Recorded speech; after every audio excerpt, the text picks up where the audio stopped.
Bueno, muy buenas noches. Bienvenidos una vez más a Aunque nadie me lo preguntó y aunque nadie me lo pidió. En esta ocasión quería compartir con ustedes dos fechas que, bueno, nos trazan a la humanidad, trazan, obviamente, afectan a los derechos humanos y por sobre todas las cosas, tal vez ya muchísimos años después, más de 70 años después, tal vez nos tenemos que poner a pensar un poco de cómo el mundo llegó a eso, ¿no? Cómo el mundo llegó a, a un momento así, ¿no? Cómo la humanidad eh, llegó al punto en el cual, al punto sin retorno en el de lastimarse a sí misma, ¿no? En el deshumanizarse tanto. Y esto tiene que ver con un pequeño relato que quería compartir con ustedes.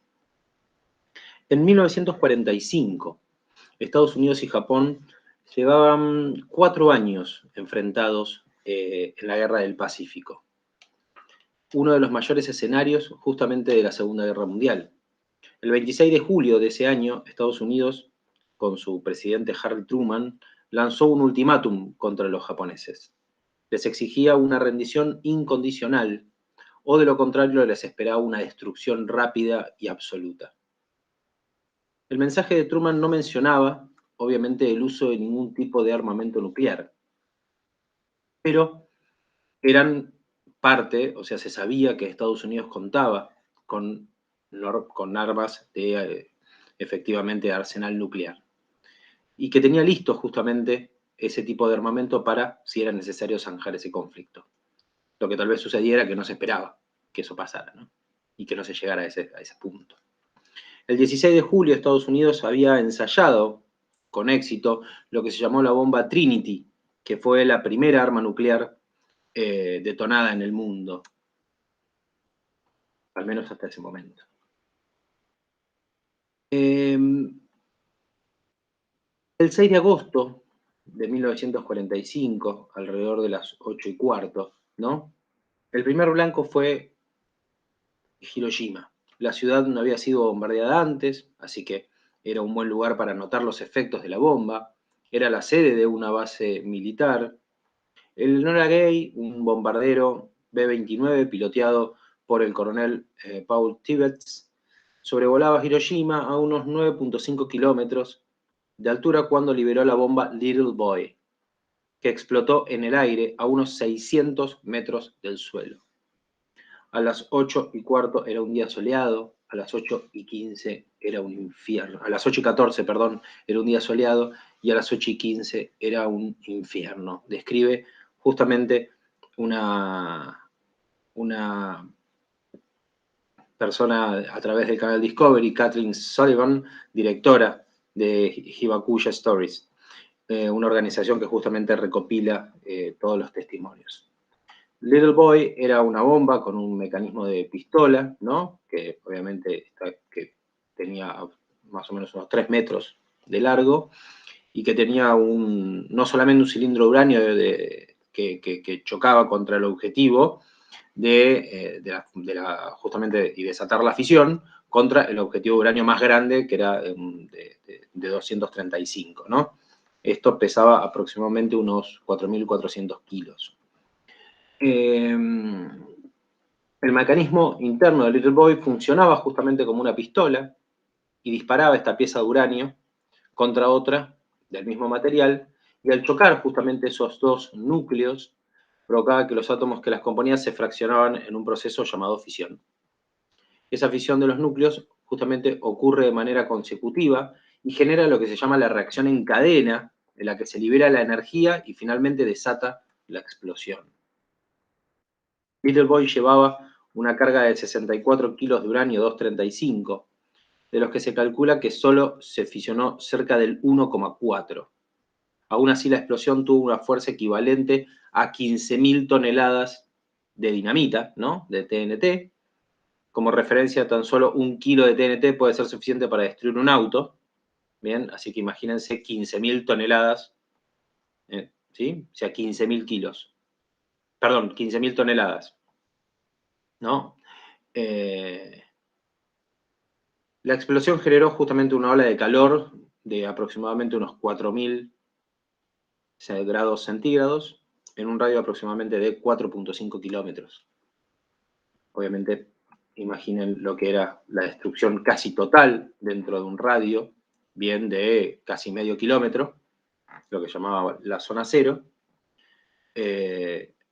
a 4 kilómetros y medio más o menos, el 50% de los sobrevivientes, o sea, de los que sobrevivieron a la explosión, luego murieron a causa de la radiación. A 8,7 kilómetros de la zona cero de explosión, los edificios residenciales colapsaron. Y a 11 kilómetros, aún así, a 11 kilómetros del radio de explosión, las personas sufrieron quemaduras de tercer grado a causa de la radiación térmica. Se cree que entre 50.000 y 100.000 personas murieron el día de la explosión. Obviamente la ciudad quedó devastada en un área de 10 kilómetros aproximadamente. La explosión se sintió aún así a 60 kilómetros de distancia. 2/3 de los edificios de la ciudad, o sea, aproximadamente unos 60.000, quedaron en escombros. Y el intenso calor produjo incendios que durante 3 días devoraron un área de 7 kilómetros alrededor de la zona cero.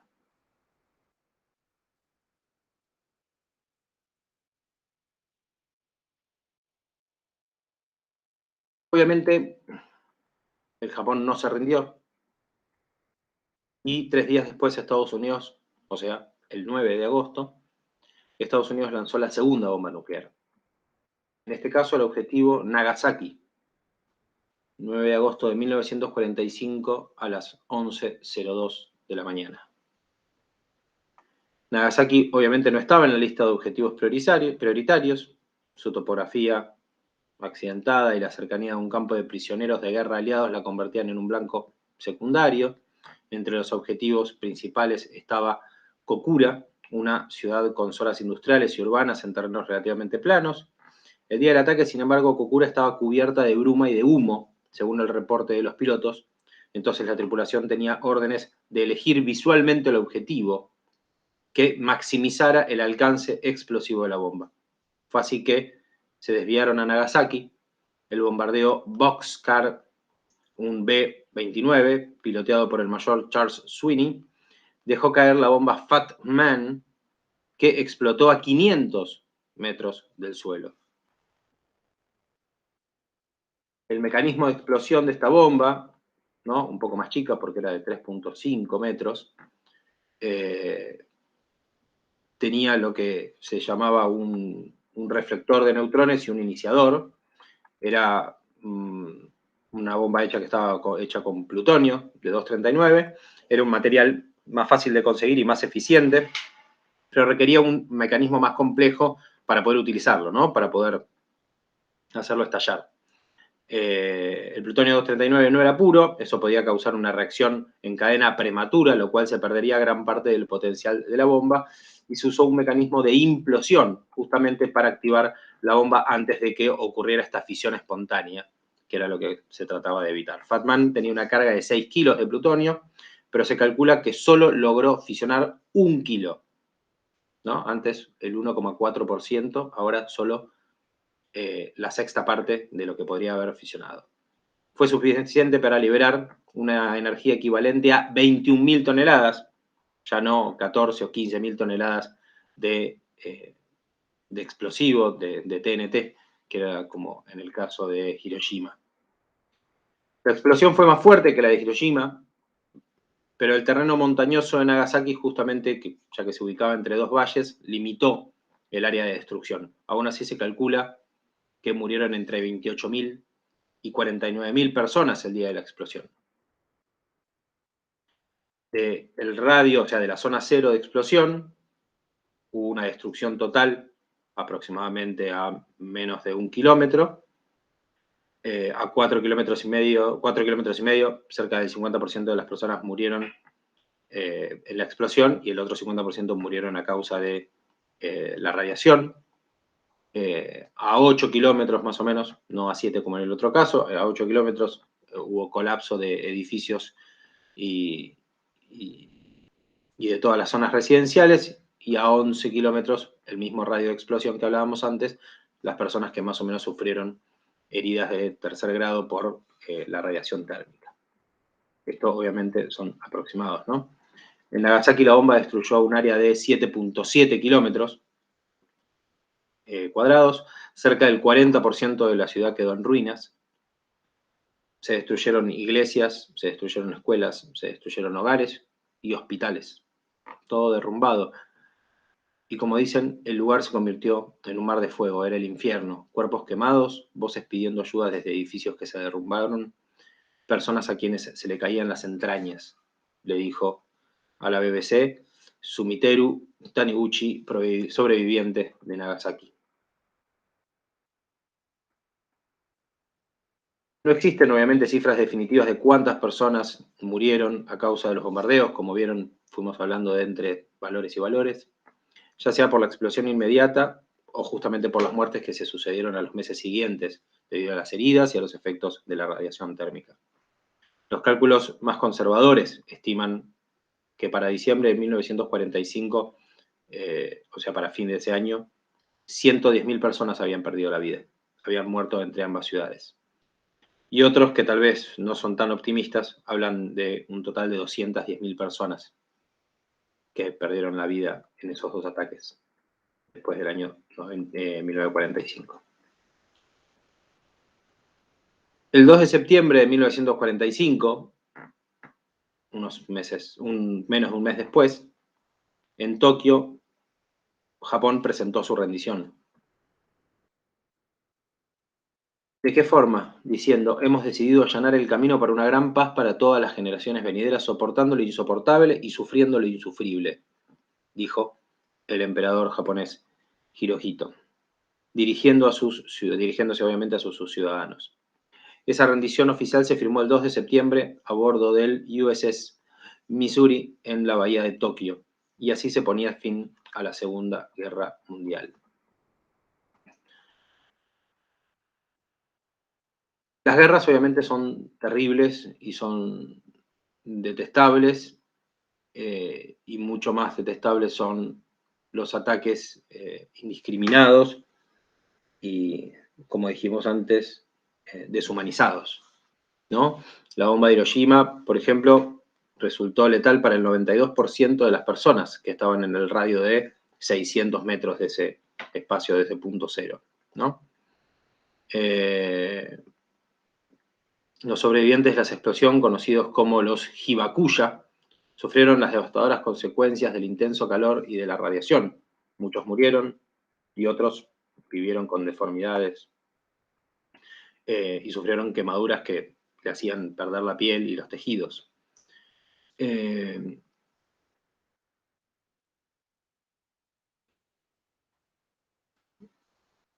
Hay daños y afectaciones a niños, y principalmente la devastación continuó con el paso del tiempo, porque hasta los 5 años después, posteriores a estos ataques, todavía entre los habitantes de Hiroshima y de Nagasaki aumentaban los casos de leucemia, provocados justamente por esto, como al igual que cataratas y tumores malignos.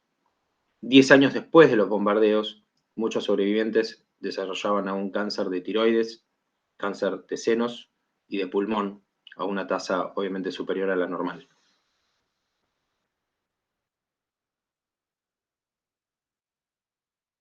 Me parece que servía este espacio de reflexión para recordar el 6 y el 9 de agosto como 2 días en los cuales el mundo fue menos humano que todas las otras veces.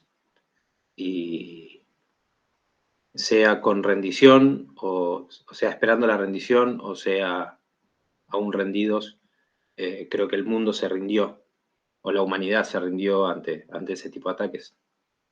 Creo que poco se puede hablar de derechos humanos y de derechos fundamentales en esas condiciones. Aún en tiempos de guerras hay garantías, y en esos tiempos no hubo siquiera ni el más mínimo proteccionismo al derecho humanitario en tiempos de guerra, ¿no? Bueno, hoy estamos ya casi, como les decía, 75 años, 76 años después, con una situación en la cual estamos encerrados o en la cual estamos con nuestros derechos limitados por un derecho superior que es el derecho a la salud de la sociedad, del mundo, aquejados por una pandemia, aquejados por el COVID-19, y bueno, y esperamos prontamente poder volver a nuestro pleno goce de todos nuestros derechos y garantías. Que tengan una muy buena noche.